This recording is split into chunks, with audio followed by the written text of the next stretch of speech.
Hey everybody, back again with another one for the sketch card of the day. It's going to be Carnage. Bear with me just a split second here while I post this over to the page so that everybody can see it.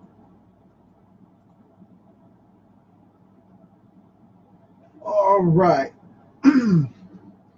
Okay, cool deal. Gonna grab the old throat drop and we're gonna knock this out. So again, hey everybody, gonna be knocking out Carnage today, and I wanted to be quick with this one because of the fact that I just wanted it to be really raw in the way I did it. So I just kind of sketched it out. Took about, I don't know, maybe a minute to kick it out, and it looks it, unfortunately. But it'll get there. It'll get there. So I'm going to go ahead and cut in these teeth. Now, the tricky thing about Carnage is he's got these layered teeth, for one, and two, they kind of cone inward towards the front and cluster up really different than Venom. And something else is that he has no upper lip. It just goes straight to teeth. His lip retracts from his human form and goes straight into this, and it's really gnarly the way it happens. And it goes up underneath this jaw right here in this adjoining section, and he's almost got kind of a beak thing going on where it comes out this sort of way underneath the eye, and then it always sticks down just a little bit right there, like he's got this kind of a Muppet nose, which I don't want to degrade the character by simplifying it, but that's pretty much it right there. He always has this kind of beak or Muppet muzzle right in here if you follow that. And I'm going to put these muscular segments right in here, popping them right off the nose for the ridge, and going to pop in that eye. There we go. Cool deal. All right.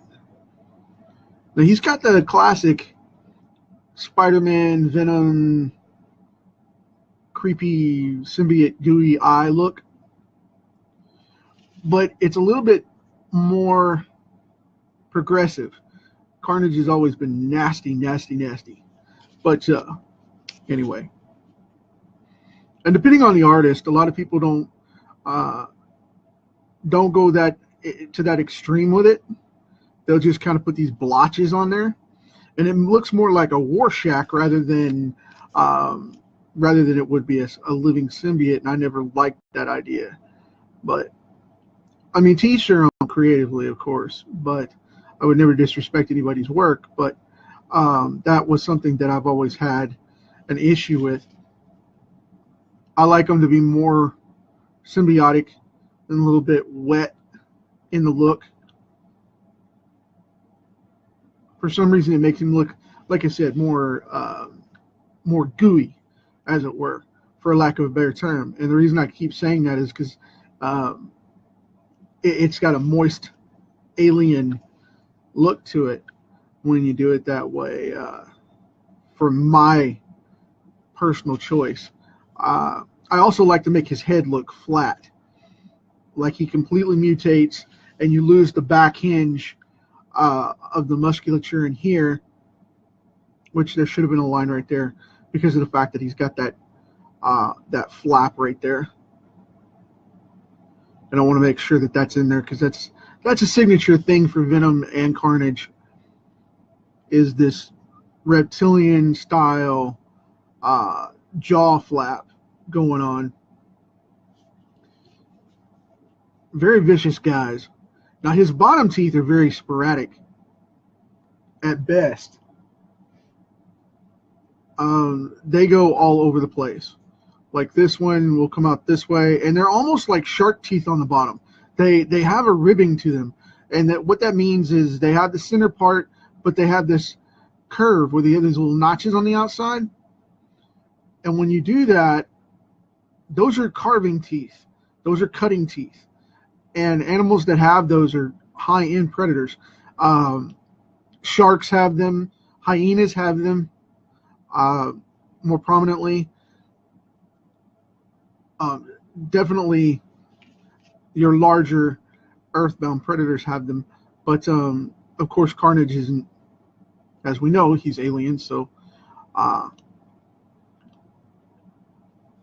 but he still has that kind of look. So, and you can blame it on the Earthling DNA, you know, if you want to look at it and go, well, he's an alien. He's not supposed to have teeth like that. Well, if you look at it from a perspective of, you know, he has partial alien and partial human DNA, you can bypass that really easy. I mean, it's just comics. Don't get that strict into it because you'll drive yourself bonkers doing that crap. That's a technical term, by the way. But what I'm going to do is, instead of him having a tongue, what I'm going to do is I'm going to put like a lizard or a snake, a reptile type of esophagus, and basically a port, because they have this tubal thing going down their throat here instead of a tongue. In most cases, they have this tube that opens up, and that's how they swallow, like a snake will open up and they'll unhinge their jaw, and then they've got that big gaping esophagus. These are taste buds right around in here. They're glands that taste in a reptile right in here. And sometimes they have a tongue, sometimes they don't. But for the most part, a snake's going to have that little forked tongue, and which is basically a sensory gland as well. And then you have the saliva ports, which actually taste stuff right in here in some of these more advanced reptilians. And I want to always do this with Carnage because he doesn't have a tongue. You know, he doesn't have a mouth, a tongue, or a throat, or anything like that. It's always a massive jaw, and then it's that stupid pink color right in the middle. So I just want to get rid of that. But we're going to go down here and cut in his jaw really quick. But yeah, that was something that was always a bother to me because he, you know, Venom had that gruesome tongue, and Carnage never had that. Of course, he was an advanced version of the symbiote as well. You know, he wasn't based on the same material, even though he was supposed to be a symbiotic offspring of Venom. He was totally different in the way that he was formed, and his genetic makeup was totally different. That's the reason he went haywire like this, and it's just a big part of it. Of course, if you hook it to a psychopath like Cassidy, which originally was Carnage, what do you expect, you know? It's going to be a party. And he has a human silhouette, but he doesn't have exact human anatomy, so you don't have to really worry about that. I mean, unless you draw like the Mark Bagley version, Bagley, however you pronounce Mark's name. I know I'm going to butcher it, but you know, it's just one of those things. It's reminiscent of a human form because of the host, but this coating, this suit, is completely different, which is ironic within itself. And that's part of what makes him so scary, is because it never matches, you know. But that's freeing for artists like me that can draw him 20 different ways from Sunday, and, you know, never making the same way twice, but yet you know it's the same character. That's pretty freeing. He's not as locked in as a Venom or a Spider-Man, or, you know, more signature marked characters. You can do whatever you want with him and make him as aggressive or creative, you know, as you want, and you'll never miss a beat.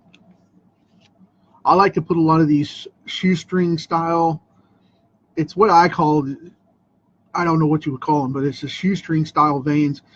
I like to draw the prominent, thicker veins, and then I like to draw the little ones that go off in these weird directions, because then that allows me the room to draw in the signature Carnage black face. And I do that because it makes it more like it's disrupted rather than discolored. And there's a big difference there, because you can go all in and make this really just freakishly gross, or you can go more sci-fi with it and go more creative, like it's an actual being, and enhance those features a lot differently, which is what I like to do. I like to go in and kind of show it out like this. That way you still get the black from the Carnage traditional look, but you get to play around with a lot of the features and stuff that just aren't normally there otherwise. And it just makes it look a little more, I don't want to say it looks better, I'll just say it looks more fluid. Because there's a lot of artists out there that draw this way better than I do, but in comparison. But I love the look of just drawing him all over the place. Because when I think about Carnage, I don't think about Carnage as a character itself. I think about the alien symbiote more controlling the physical, where Cassidy is controlling the emotional and mental state of the character, and that makes him more dangerous because you don't know what's going to happen with this guy. And I love that aspect, because that puts him even more out of control. And characters like Venom, they have a purpose, because their whole goal is to Venom and Brock is the whole goal is vengeance, and Carnage lives up to his name 1,000% because of the fact, and I say that because of sarcasm. I know there's no such thing as stars 1,000%, so don't start picking on me about math. But it's 100% of the fact that you're going to get a mess with Carnage, and he escalates that tenfold just by the raw terror that he brings when he's on the page. And I love that about this character. And whenever I used to see him in the Spider-Man cartoons, it used to bust me up, because I knew they were never going to take him to the extreme that they would for the comic. I know for a fact it's going to be G-rated, and they're never going to touch it. And I was like, why even bother putting him in a series? I mean, just seriously, why even bother? But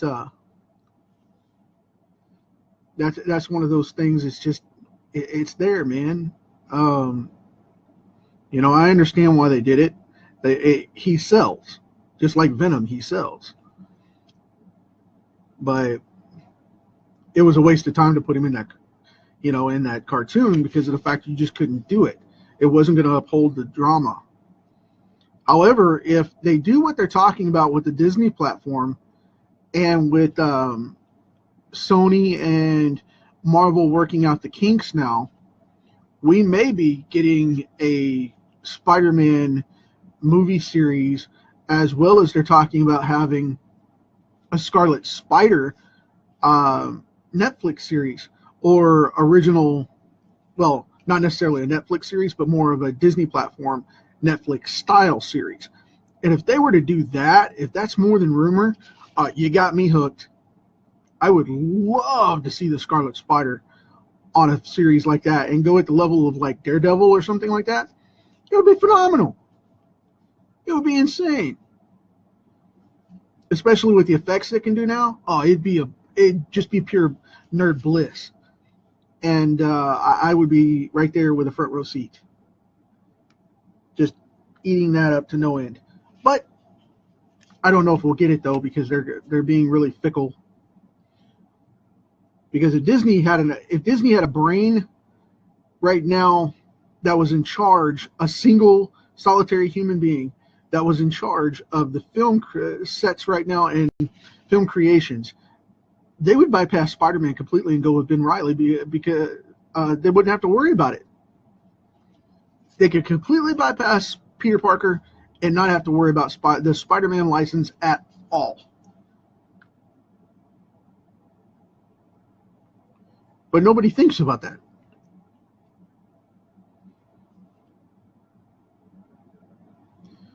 And just because Ben O'Reilly, just because I want to say O'Reilly, sorry, Jim, if you're watching, my buddy Jim O'Reilly. I was talking with him right before I came on, and now it's stuck in the head. Great. You're stuck in the old nugget. But, yeah, if they had the Ben character come back for Scarlet Spider and stick it out as an original play on the Spider-Man thing, I think it would be a huge play, like they did with making him the original, the new Spider-Man for a while, when they replaced him with Peter as, they replaced Peter with him as the Spider-Man, the true Spider-Man character, where he thought he was really Peter Parker, and it turned out that was a lie too, to play against both of them and break Spider-Man down completely. If they did something along that line for a YouTube type of channel, and I say that literally, put it on YouTube, I think that would be awesome. Just fan-based writing. That would be something that would be completely interactive, that hasn't been done before. And, we could get a lot better writing that way. But they won't do it. Just like they won't bring it back for Netflix and as an original property. I think it's a rumor mill situation, but it would be phenomenal if they did. And my inner geek says, yes, do it. But who knows? But as for Carnage, though, I love drawing this character because, soup's on, man. This dude's crazy. This dude is crazy. I love drawing these characters like this. This is kind of ironic, though, because I did Spawn as an alternative for today's character, and I didn't go off and go all the way into it and whatnot. And Spawn was almost my first character of the sketch card series, and then I kicked it back and put in Venom. And now I'm doing Venom instead, or doing Carnage instead, to round out the Venom connection for Spider-Man. And I don't know, I thought about stopping this series for a while. I haven't changed my mind as to keeping it going yet, but I will tell you, I did think about stopping it for a while. And I know I've mentioned that once or two or three or four times as it is now. I thought about stopping it and going off to do something else. And a lot of people told me that they wanted to keep it going and see this keep coming. So I'm still here. But I would like to ask you guys a favor. If you have anybody that that you work with, comic book wise or otherwise, that is doing something creative like this, make an effort for them once a week. Pick someone, and it doesn't have to be a big promotional thing or any high pitched crap like that. Just go off and share something to share it, if that makes sense. Because Facebook goes by share accountability, and it's all consumer created content, okay? Consumer generated content. So go off and help somebody, whether you think your stuff matters or not, because you've got, say, I don't know, you say you've got 25 people on your account in your Facebook friends. I'm going to tell you, when you share content on Facebook, it promotes your ranking with Facebook in your authority for your profile, and ups your personal reach of your post in your profile, not your pages, but your profile, by 20%. They don't tell you that. It's through an analytics experiment that I discovered that, because I tested it. Okay? I've been testing it for about 3 months now. Now, what ends up happening is they don't tell you get more profile reach because of the fact that it's personal interconnections. But when you have your profile reach up to over 30% of positive natural reach from sharing so much content on your profile, it makes your pages you have that you're the administrator of gain 5 to 10% more reach. Go figure that. Just from naturally posting content and sharing it. Depends on how much you share and how much you promote. So that was the reason I got everybody together today. And I was like, you know what? I'm asking about 15 people to see if they can share this for me to help me spread the word so that I can spread the word for you guys. Because I share stuff all the time. I have no problem. I share it on various pages and through links and stuff like that, you know. But what I'm going to start doing is I'm going to start sharing on my pages as promotional content. And I'm not going to charge you guys for it, of course. That would be ridiculous. But what I'm saying is I'm going to start networking and helping out friends that do stuff like this, like Jim and Kevin, you know, and the other guys that promote their stuff by drawing on Facebook Lives and things like that. And then the Kickstarters that I support, I'm going to start shoving that out there and putting it on my pages where it's proper, you know. I'm not going to shove it in my friends' faces, but I'm going to let people know it's there. And if you're a fan of it, I will probably let you know really quick to, hey, check this guy out, you know. And I want to start doing that because that reach is something we all need to work on. And we, the people, as it were, not to get political or anything, but we, the people, are the ones that are in charge of what consumer goods and consumer content is generated on places like Facebook. And we let them run the roost for so long with what we can and can't post. And then we end up getting, you know, more and more rules on what we can and how we can do it and whatnot, and how we can't do it and what we can't post and all that.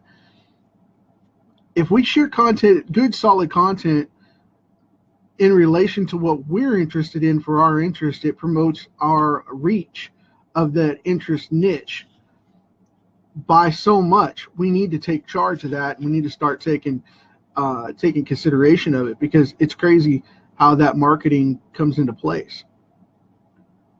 Because, you know, I promote everything I put on my profile that's art related, I push it over to my page as a share.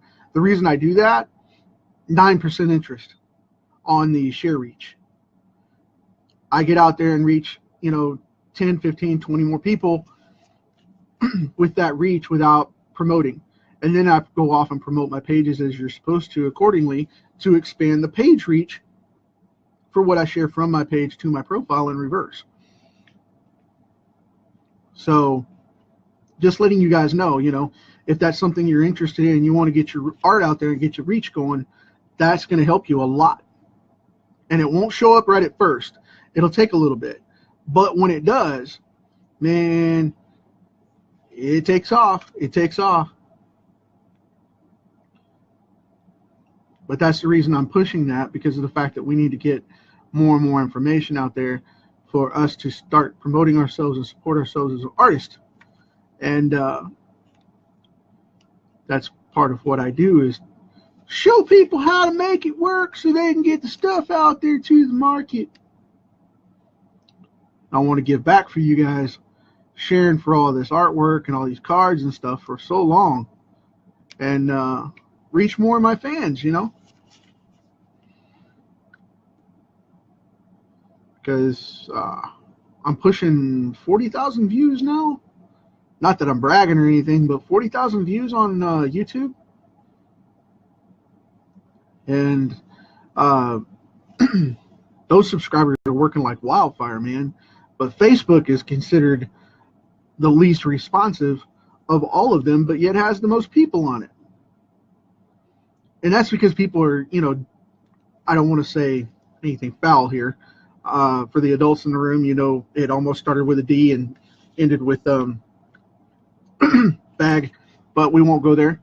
So for the long and short of it, what I'll say is this, you know, don't try to sell people stuff. Use it for content promotion. Get out there and show and share and reach, but don't go off and try to, you know, buy my stuff kind of thing, because that doesn't work. Not on here.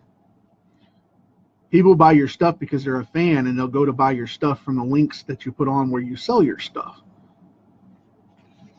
And these cards are not for general sale.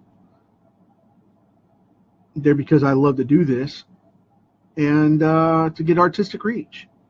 You know, that's why I started this, was because of practice. I wanted to get out in the field and start practicing and make Facebook lives show up for me, and make my YouTube channel just bust out. And that's what I did with it. And I do this every single day. So find what you're good at. You don't have to do it every single day. Just be interactive, promote stuff, share once you see it, and say, you know, hey, Brad's got a card on, share. Or, hey, Kevin's got a new card on, share. Or Jim posted a new cover, share. You know, that kind of stuff. Community over competition, people. Community over competition.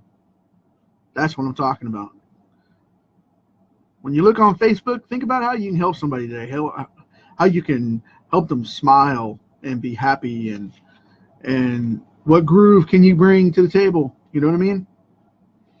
I see that kind of stuff all the time. It's just like, man, I'm not promoting your stuff because I don't do that on Facebook, you know, because it's not for me to do that. For one, I don't have a reach, and two, I don't have a reach, and three, I don't have a reach. I see that kind of stuff all the time. If you have friends, you want to share something, share it because you're sharing your interest, not because you're sharing it for the people. You know? And if you help them vicariously through osmosis of that connection, more power to you. But Facebook's got a real bad, drab approach right now, because it's like, I'm going to use Facebook ads and I'm going to make $1 million and I'm going to be in your face. And it's no. Stop making Facebook ads. Drive me crazy. I mean, granted, they work for business. If you have a platform, they work. But they also can drown you out too, because they can tick people off because of the fact that they drown out content. When people search on their wall, they don't want to see 50,000 Facebook ads from people that are posting it in relation to what they're interested in. I mean, that Facebook thinks that they want to do that, but the thing is, people don't. And the only reason they find out what's on here and promote it anyway, it's like what Google used to do. Because what ends up happening is they come in and they say, okay, I want to search a subject. I want to go talk to people. They'll go talk to those groups, and someone will say, well, I saw that ad, and they'll share it, which is cool because that's the natural progression of things. But then you got these knuckleheads, you know, that go off and put out, you know, $20,000 worth of ads to push into the industry, and it's nothing but, and it turns out they're a goober, you know. Don't do that. Don't do that.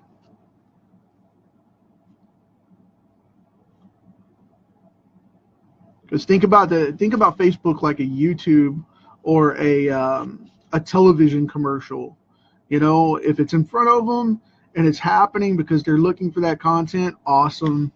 You know, if they see the fabric softener and they think, oh, I need fabric softener, I think I'll pick that one up tomorrow, then that's cool. But don't be in their face to the point to where you're bugging people. I see that all the time, and a lot of creators have started doing that mess too, and they'll start shoving, you know, stuff down each other's throats and whatnot.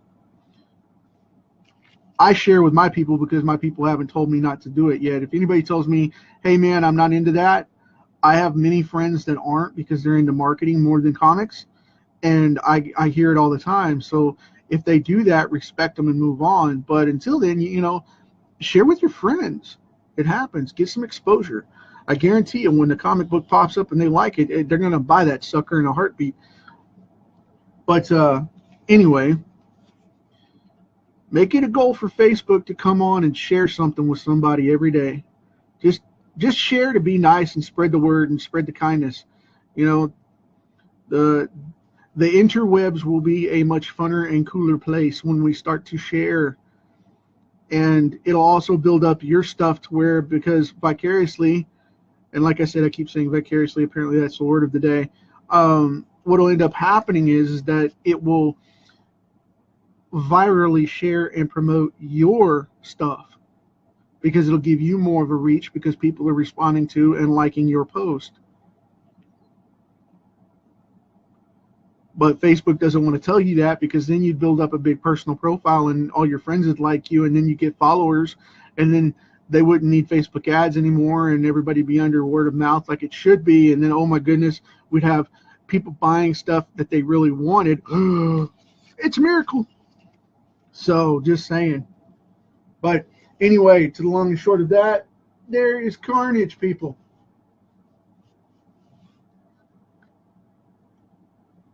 Well, the Facebook ads, I will say this. Don't say never, Kevin, because Facebook ads do work. They do work. But you have to know how to convert them. Okay, the problem is people don't know how to convert them. They know how to buy them, they know how to use them, but they don't know how to convert them. I'll talk about some marketing stuff later on about that and put it up on the channel under the marketing section for you guys to check out if you want to know how to do that. If enough people ask me, I'll put that out there. But as for this card today, get out there, show some people some love, show some smiles, show some hugs, show some shares, show some likes. And I will talk to you guys tomorrow with Spawn. Talk to you soon.